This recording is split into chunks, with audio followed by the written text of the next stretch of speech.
justement une petite question sur l'économie. Moi, j'étais journaliste éco, j'ai fait des piges pour un hebdo boursier qui s'appelait Le Revenu. Et à l'époque, on m'a dit, tu devrais acheter des actions en bourse parce que tu comprendrais mieux ce que vivent et ressentent les épargnants.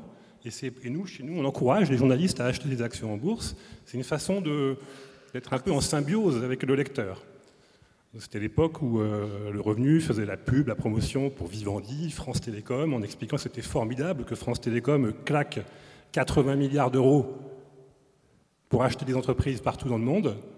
Depuis, 12 ans après, il y a eu 60 000 licenciements, il y a eu je ne sais pas combien de suicides chez France Télécom. L'action qui était à 200 € à l'époque est à 18 € 12 ans après. Et qu'est devenu Le Revenu?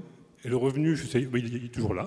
Il est toujours là, il est toujours très très pressant envers ces journalistes quand ils expriment des opinions un petit peu divergentes au sein du patron.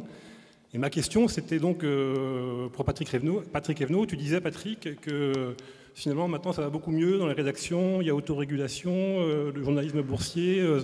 Qu'est-ce qui a vraiment changé? Et est-ce que c'est vraiment maintenant autorisé ou pas de jouer en bourse quand on écrit sur une entreprise?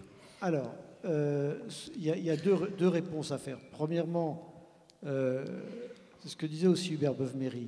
Les choses sont toujours un peu plus compliquées parce que quand on entre dans un journal, on sait quelle est la ligne éditoriale de ce journal.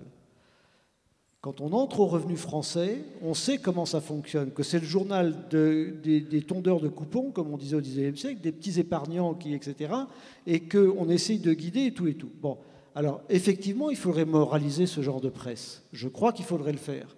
Mais même elle est beaucoup plus morale que ce qu'on avait au XIXe siècle, quand on avait 250 journaux boursiers qui paraissaient toutes les semaines et qui étaient plus des journaux de chantage que de bourse. Là, ils sont un peu moins ça. Mais effectivement, le Revenu français est connu comme ça.